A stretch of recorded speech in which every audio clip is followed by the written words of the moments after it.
Hey everyone, I'm Cecil Laird. I'm Jaime and Fuego. And this is your horror show news, San Diego Comicon 2015 edition! Were we waiting for something? I don't know, I was hoping something would happen. Dun dun dun! Alright, well let's get into it. Yeah. Our first story has to do with another series coming from AMC, led by the incomparable Robert Kirkman, who has created many things in comics, but namely on AMC, The Walking Dead. This is the spin-off series called Fear the Walking Dead. At San Diego Comicon this past weekend, they premiered a new trailer for the series and also debuted the premiere date, which is going to be sooner than everyone thinks, August 23rd. It's going to be 6 episodes to start in the first season, just the same way the original Walking Dead was. And it's going to run basically almost all the way up until the new season 6 of The Walking Dead starts on October 11th. So it's essentially going to be one really long season of zombies, just with 2 different shows and 2 different settings. Now, in case you don't know, Fear the Walking Dead is going to be set in Los Angeles. Not only that, but it's actually going to be set before the outbreak. So we're going to finally be able to see events as they occur when the zombies first start appearing in Los Angeles. So that should be fun to see some actors get chomped on a little bit. Indeed. And in addition to that, another series headed up by Robert Kirkman, again based on another comic book that he's created, called Outcast, was also premiered in trailer form at San Diego Comicon. It was only about a 1-minute teaser trailer. They've made basically 1 episode thus far as a pilot to shop around. Luckily, Cinemax has decided to jump into the serialized drama game to try and keep up with HBO, Showtime, now Starz is doing the same thing. So Cinemax is throwing their hat in the ring with Outcast. Now, if you guys don't know what Outcast is, it's actually a series based on a non-believer that is thrust into the religious world of exorcisms.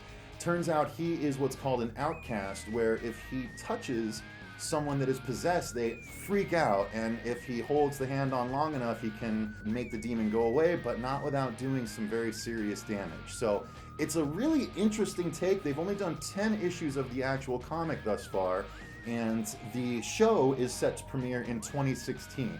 So you have a little while to wait on that, guys. But for those of you that are fans of The Walking Dead, that like what Robert Kirkman did with zombies, just wait till you see what he can do with exorcisms. It's going to be awesome. He has a pretty good track record, and with Cinemax track record, oh boy, I'm pretty excited. Moving on to another pay cable show that is about to debut that we got our first taste of at the San Diego Comicon. Our beloved Ash is returning to the small screen, not the big screen, but there is rumored that this could be sowing the seeds for something larger. Ash vs. the Evil Dead is set to premiere on Halloween night. I think it's a perfect way to celebrate All Hallows Eve with buckets of blood, courtesy of Sam Raimi, who has done everything from Drag Me to Hell to other scary films like the third Spider-Man. So very excited for his first foray into the small screen in a very long time, and probably his goriest as well. So extremely excited for that. As can you tell, I'm excited. Absolutely. Saying excited about 40 times means you're definitely excited. Indeed. Barely contain my enthusiasm. Our next story coming out of San Diego Comicon 2015 is all about the Michael Dougherty picture, Krampus. And that one, if you guys don't know about it, is actually a movie about essentially the anti-Santa Claus. And even the tagline for the movie is, "You don't want to be on his list." So basically the idea for Krampus is there's a creature that goes around and collects all the bad little children that don't behave themselves throughout the year. Santa leaves a lump of coal, Krampus just flat out takes you and does what he wants with you. So this movie is actually set to be released on November 25th, 2015, about a month ahead of Christmas, but that'll give everyone plenty of time to go see it, spread the word, and see what Michael Dougherty can do with a Christmas-themed horror movie, much like he did with Trick or Treat, a very Halloween-themed anthology movie that was excellent. If you haven't seen it, check out our review for Trick or Treat.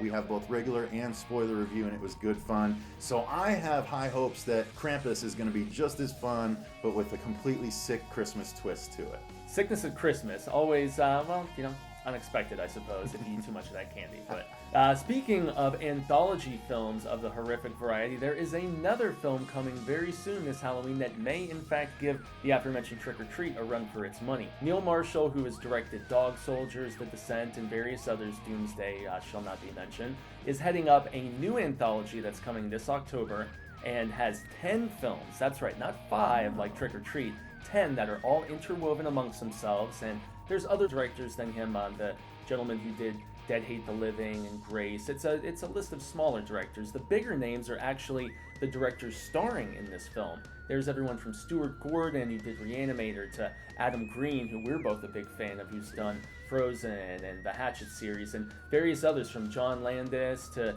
you name it. It is a list of guys who have done the horrific, but also the anthology films as well, from The Twilight Zone to Masters of Horror, amongst various others. So this is quite possibly a film that could give the aforementioned Trick or Treat a serious run for its candy. You got me on that one. And as always, you guys, now we'll go ahead and do our editorializing on this week's stories. Now, there's a lot of cool horror news that came out of San Diego Comicon this year. Of course, my biggest excitement is, I think, the same as yours. Might not have been our lead story, but... Hail to the king, baby. Oh my goodness, the Ash vs. Evil Dead trailer. If you guys haven't watched it, pause this, open a new window. Don't close this window. Open a new window and watch... Put on a fresh pair of pants, because this is going to be nuts. Absolutely. Watch the Ash vs. Evil Dead trailer. I'm telling you guys, if you were fans of Evil Dead 2 and Army of Darkness specifically, Evil Dead 1 has its place, but it just doesn't really hold a candle to those two, in my opinion. It sowed the seeds, though. Yes, but this one looks way more in line with the back two, and it was essentially just looked to me like a complete return to form for Sam Raimi and crew. Bruce Campbell is in tip-top for age 60 Ash shape. Hail to the king, Groovy Bruce. I don't even know if he's 60 or not. That might be overestimating. But he looks really good, and it looks like it's going to be fun. It looks like they're going to do some sight gags for him possibly being a little out of shape. If anyone looks 60, it's Cena. Sorry, girl. That's true, yeah. Sorry. We do see that she is going to be in the show as well. Lucy Lawless is going to be in it. But more importantly, we get to see the return of Deadites, the return of the car, and the return of the boomstick. Indeed. And those are all going to be as played as well as they were in those old films. And I cannot be more excited about it. Jaime, what do you think about it? I feel like I need to loosen my tie here, because holy smokes, man. I am so impressed with what I saw. It really was up there with Batman v Superman, which is not a horrific thing to mention. But as far as San Diego Comic-Con news for me goes, those are my two geek-gasms. So. Absolutely. So you guys... get ready, Halloween night's gonna be Ash-tastic. Indeed. Yeah. Now, let's move on to Fear the Walking Dead and Outcast. Now, do you currently watch the regular Walking Dead series? I lost interest after the first series, which was, 6 episodes, which is what really intrigues me about this new one. It's going to be lean, it's going to be mean, it's getting right down to the nature of the contagion and what actually happened, and I could not be more compelled with seeing all the people in the city dealing with the virus as opposed to the aftermath, like in the original series. Yeah, we're so used to just seeing them deal with this post-apocalyptic world with zombies and really bad humans. It's going to be interesting to see not only the zombies come about, but to see the humans turn and become these bad mercenary-like people that we're constantly seeing in the regular Walking Dead series. Oh yeah, and speaking about turns, how about his new series, Outcast, that's coming out? I know you're a little more familiar with me from having read the comics. Yes, and it is really cool, and honestly, a few of the things I mentioned are things that they didn't even reveal in the trailer.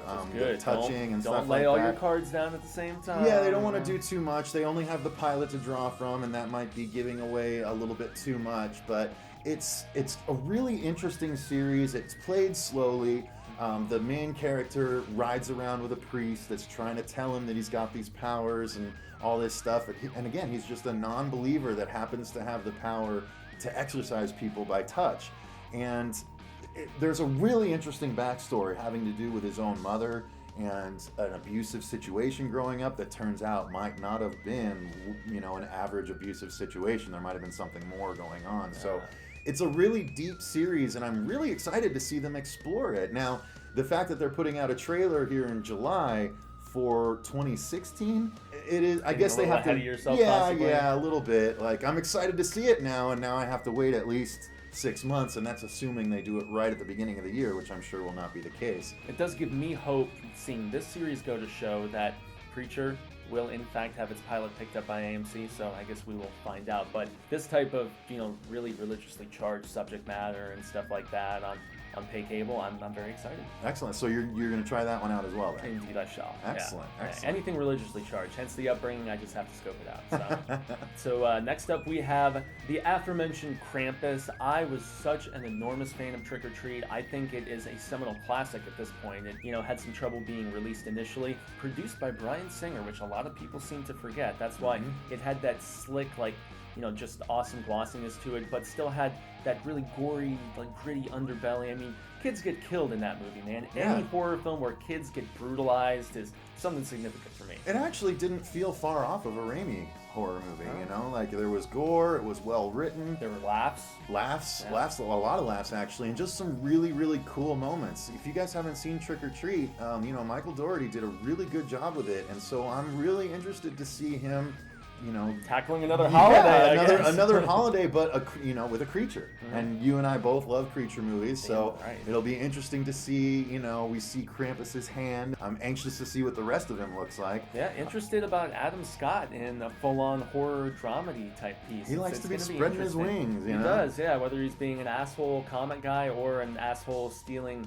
his brother's girlfriend in an indie movie. I mean, this guy, he can play an asshole. So will he play one in this film? Who knows? Who knows? And another interesting thing is it's just one of supposedly many Krampus movies that are currently in production. There was rumors for a little while, and Kevin Smith himself had talked about coming up with one called Anti-Claus that was going to be a horror anthology. You're my boy, Kev! He came up with that idea with Andy McElfresh on their podcast called Edumacation, or at least that was part of where they talked about it. Unfortunately, that seems to have gone by the wayside with him doing Mallbrats and Clerks 3 and things of a less horrific variety. Exactly. Yeah. Although he is doing Moose Jaws hopefully next year, which is Jaws with a moose. And Yoga Hosers. And Yoga Hosers, absolutely. Yeah. So that'll be interesting. But I know there's another low-budget Krampus movie in production that I'm not quite as excited for. But Krampus is a little bit of everywhere, but I'm excited to see a skilled director like Michael Dougherty take the helm. Yeah, absolutely. Last but not least, the one that I have to talk about once more is Tales of Halloween, and this is another that's supposed to be kind of cranking it to 11 as far as the horror anthology on Halloween goes. Have you heard much about it? I actually hadn't heard much about it until you talked about it. I definitely didn't know that it was 10 stories. 10 stories, all intermingling. I'm worried that might make it a little cramped. What do you think? I mean, you say 10 stories. Krampus, perhaps? Although this one has nothing to do with Krampus. He's like, that joke I will not allow. That's a popsicle stick joke, man. But I guess so if they do like a 100-minute movie, an hour and 40 minutes, that's 10 minutes per story. I guess you could do that. It might not feel too cramped. I'm worried that it might feel a little cramped. It was nice. Trick or Treat had 5 stories, but they were allowed to breathe, and one of them was really just a wraparound. Exactly. So we'll see how it goes, but I'm always open for Halloween anthologies, horror anthologies. I'm a big fan of the VHS series, although some were better than others for sure. I like the ABCs of Death. So I'm into horror anthologies, so I will definitely be there to see this one. Damn right, same shall I. Well, I guess that's going to do it for this week's episode of the Horror Show News San Diego Comicon edition. Woo! Thank you very much for watching, you guys. We will be back in another 2 weeks with some more news for you. But for right now, you guys, I've been Cecil Laird. I've been Jaime Fuego. Gracias. Thanks for watching, and remember, stay scared. Steer clear of Krampus, man.